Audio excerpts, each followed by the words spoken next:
sports and entertainment. Please hit the like button, sub to the channel if you are not a member, and also hit the notifications to get all of my content and all of my videos. Um, Salute to the whole entire line thin basketball, boxing community, and salute to all of the people that rock with me. Okay, day ones, as well as the new subs too. Uh, I'll give some people some time to get in here, and then we'll just go ahead and we'll get rocking and rolling with this situation. We're gonna be talking a little bit of football and a little bit of basketball. Um, you know how we do around here. We pretty much do both. We do everything. We're not subjected to just doing one thing around here. Okay. Um, y'all will have to forgive me for being a little bit under the weather. But nonetheless, man, I'm still gonna show up and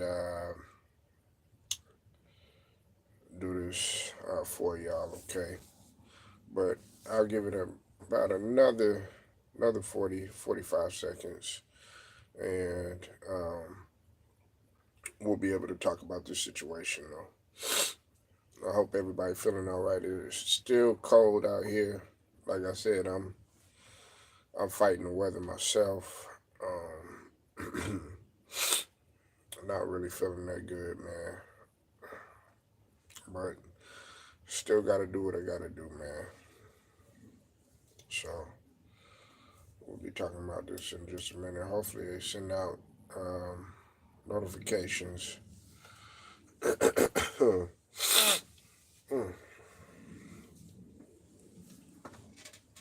Whew. Oh man. All right. So, as you know, Pete Carroll, former um, Seattle Seahawks coach for 14 seasons. That's how long he coached the Seattle Seahawks. As you know, Pete Carroll has been hired by the Las Vegas Raiders. Okay. Um, here are my thoughts on this situation. Now, we know Pete Carroll's credentials, what he brings to the table. We know that he is overall in his coach, in terms of him and his coaching history. Pete Carroll has always been a player's coach. Okay, y'all smash the like when y'all come in here. Okay, um, and Pete Carroll has been relatively successful.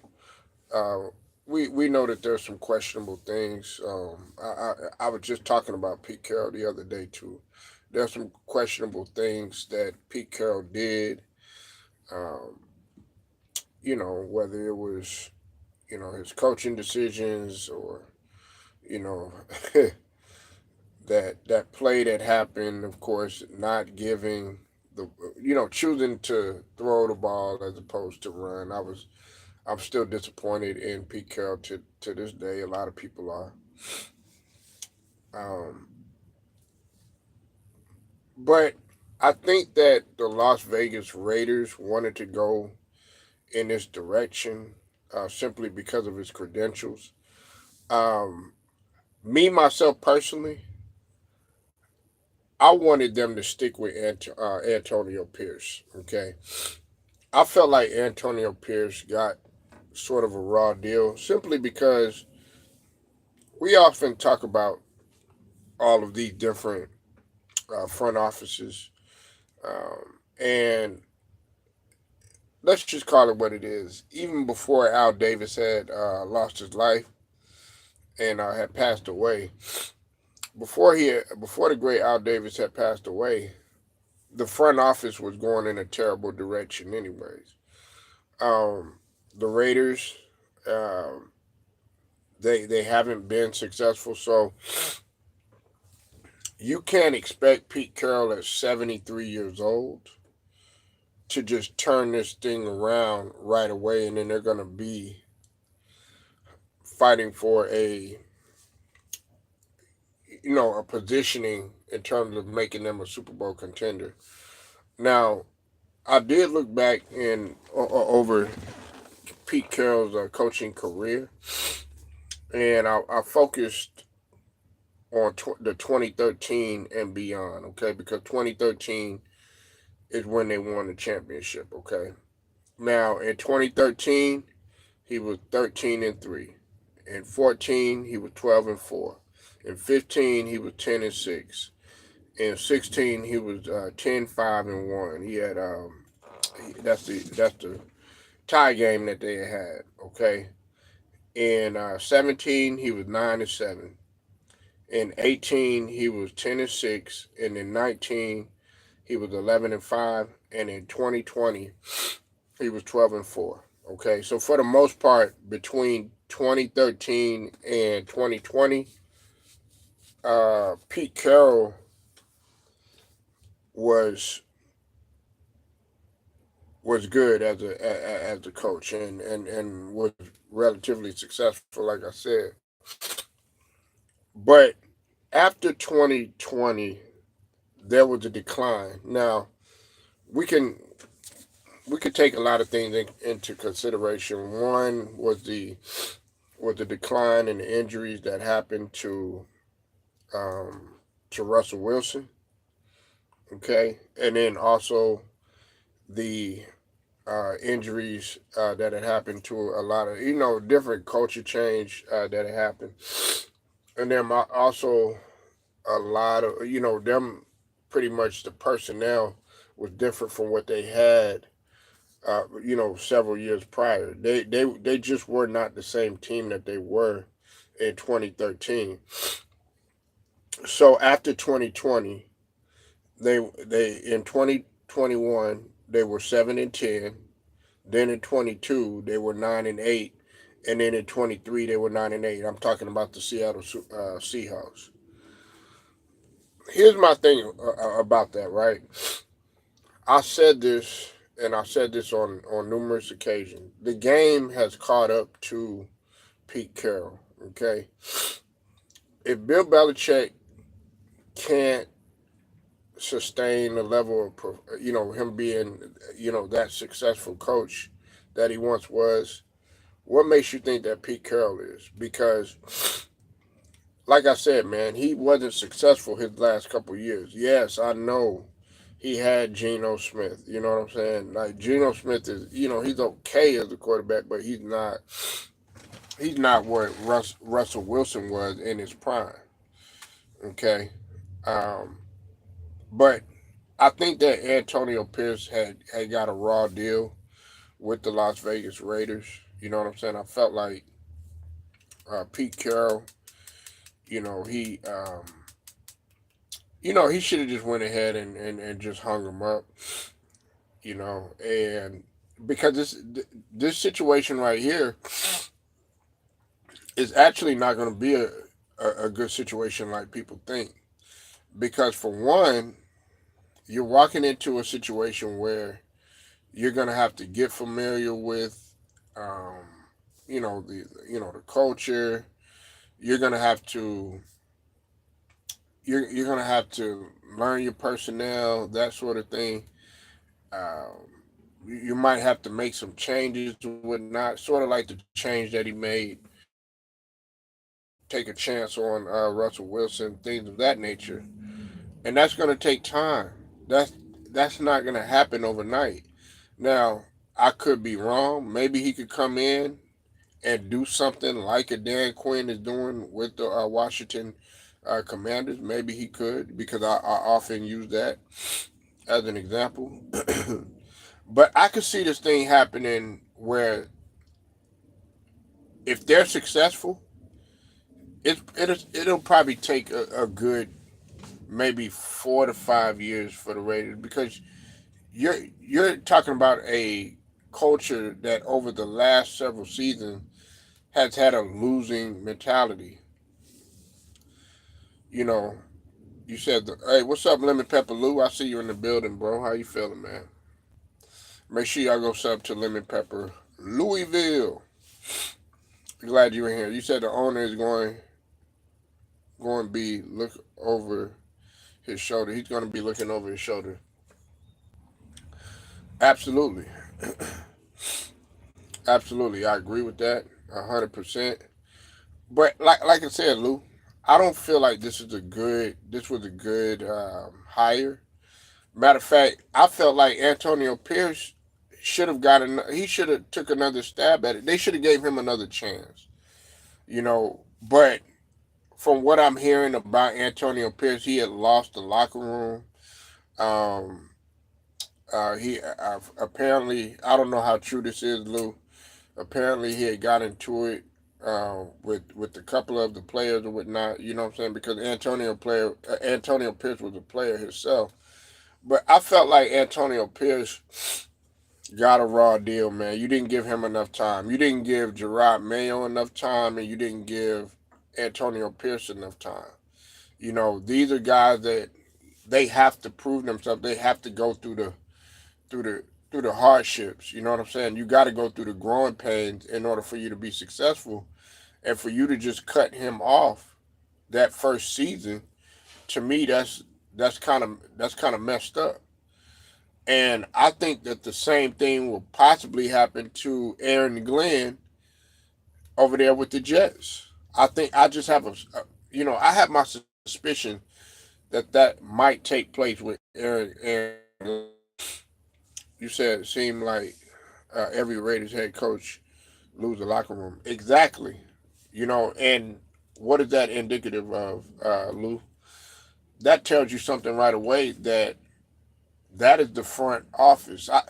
Look, I have been getting on here the last couple of days, and we've been talking about the front offices and these executives and stuff like that. You know what I'm saying? When it pertains to both basketball and football, let's just call it what it is, Lou. When was the last time that the Las Vegas Raiders were really successful? I mean, they had some success with Derek Carr, but they were kind of like, you know, they pretty much fall in the category of being cursed. You said those guys are soft. Exactly. And a lot of them feel entitled when they shouldn't be entitled because y'all haven't done anything. You know what I'm saying? Like you had what's his name, Devontae Adams. He was over there. Um, and he wanted to get the hell up out of there. So what I'm saying, basically, my point in all this, Lou, is that this is not just going to be an end all be all when it comes to Pete Carroll. It's going to be, it's going to take a multitude of different things in order for them to really have a change in what they want to see. I see Deion Sanders is, see why Deion Sanders is staying in college. Well, Deion, here's the thing you got to realize about Deion, Lou. Deion is a loyal. He's a loyal guy, despite what some people may see. Deion Sanders is a guy that he answered the call.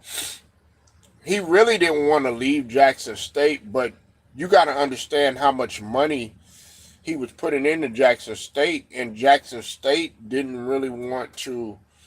They didn't want to progress and go above to get to that threshold of being one of the elite programs in college football. It was just like they wanted to stay stagnated where they were. And meanwhile, Dion was putting all this money into the program. He invested all that money into the program. So what I'm saying is like when you have a situation like that, Colorado's giving you pretty much more control on what you want to do things of that nature. You're getting the national spotlight. You have, you got multiple guys that are going to be first round picks in the draft, including one generational talent that was a Heisman that's going to pretty much be the first pick in the draft. Then, okay, why not leave? But Dion, we all know Dion didn't really necessarily want to leave. You know what I'm saying? And he's a loyal guy. He's gonna stick it out until they can't. You know, he feels like, man, we just wasting our time here. It's just like when he was with the Atlanta Falcons. you know the Atlanta Falcons were benefit off of they benefit they benefited off of Dion. But the thing about it is Dion also wanted to be successful. You know what I'm saying? And he wanted to go ahead. He wanted to get a ring. So that's when he went ahead and he made his move to the 49ers. And then, of course, from the 49ers, went to the Cowboys. And then, later on, then he went to the Ravens. You said, Paulo, we talk about this, how these coaches can't really talk to players old school way. Hey, that's a good point, Lou. You already know, Lemon Pepper, that we came from a different generation, man. And I'll give you an example, okay? Like, I was hearing that, in the military, right? Back in the days in the military, they could pretty much say whatever they wanted to you to a point. Guys were getting spit in their face. You know what I'm saying? They would tell, they would do stuff that they could to the guy their potential soldiers to motivate them, right? Well, now if if they feel like that if that soldier feels like they're getting stressed out, now they have stress cards. Where back in the days you didn't have a stress card. It's either you could hack it or you couldn't hack it. My point is that that's how this generation is. Like a lot of these players, like let's say for instance, like a Joel Embiid, who I talk about all the time. You know what I'm saying? Joel Embiid, he feels entitled, but you're not putting in the work and you're not doing your part to stay healthy. You know what I'm saying? And or when somebody calls you out on something, you got a guy in Tyrese Maxey that's calling you out, and he's younger than you, and he has an old school way of thinking. You know what I'm saying? And a lot of these guys that are old school, like Antonio Pierce, he might have had that old school way of thinking. A lot of those guys couldn't handle it. They couldn't handle that type of mentality. They couldn't handle that type of coaching. You know what I'm saying? Like, guys wouldn't be able to handle, God rest his soul, a Bobby Knight. They wouldn't be able to handle him. But you better be lucky Chuck Daly not alive. Yeah, and when we're talking about football, I heard, what's his name, like Tom Landry, he was not to be played with. You know what I'm saying? And like I said, I'm not gonna go based on me knowing or anything like that because I didn't grow up during that time. But you could imagine that he was no nonsense. Vince Lombardi and Tom Landry, you know what I'm saying? Of course, Bill Parcells, those guys right there. Those guys were not no nonsense. Like I think that, okay, like in basketball, right? When we talk about Greg Popovich, all right, I think that Victor Wembanyama, Vassell, and Stephon Castle over there, those young guys over there, Sochan, those guys over there, they're benefiting playing with Pop because he's instilling toughness in them as younger players, and maybe they're not, a championship team or anything like that, but they got a championship mindset. Now, Pete Carroll, on the other hand, Lemon Pepper Lou, I'm sorry to say, I feel like the game has caught up to Pete Carroll, and I think he could be successful, but he won't be successful with the Raiders simply because he'll have too much on his plate. He would have to go to a place where you could say, okay, in the next couple of years, this team could possibly be in the championship, be in the conference final, or in the conference championship, or they could be in the Super Bowl. You don't see that with the Raiders. Like, you don't see them being in any type of championship or Super Bowl for a long time. It's just so far fetched the way that everything is looking.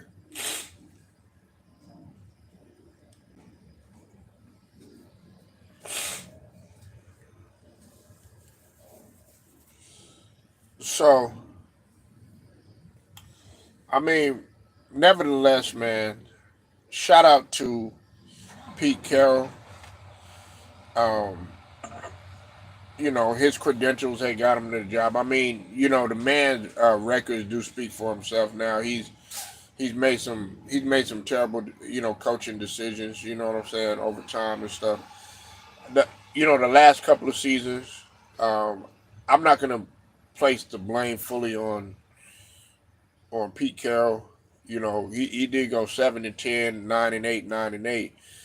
But I mean, Geno Smith. I mean, let's just call it what it is. Geno Smith. We're not looking at Geno Smith as a superstar quarterback. You know what I'm saying? We're not looking at him like that. He's had some good games, and Geno Smith more often than not stayed hurt. And I don't like downing my